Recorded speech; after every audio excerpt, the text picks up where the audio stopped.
હાલો મિત્રો, તો આપણે બનાવશું આજે મેંગો મસ્ત. તેવા માટે મેં લઈ લીધી છે કેરી, ડૂટી ફૂટી, ખાંડ, આઈસ્ક્રીમ, દૂધ અને એક ગ્લાસ.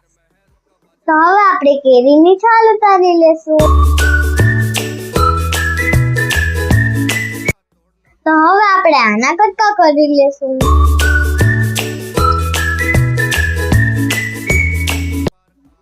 હવે આપણે કેરીને મિક્સરમાં નાખી લેશું.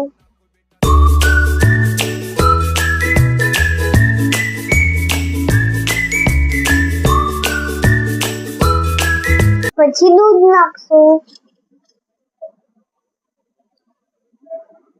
પછી ખાંડ નાખી લેશું.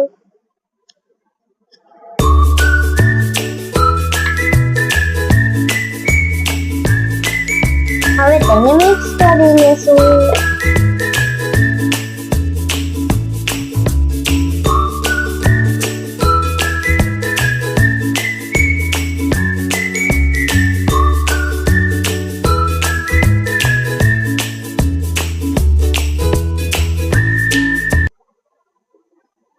વાવ, મસ્ત બન્યું. ઉનાળાની ઋતુમાં જરૂર ટ્રાય કરજો અને આ વિડીયો પસંદ આવે તો લાઈક અને સબસ્ક્રાઇબ જરૂર કરજો.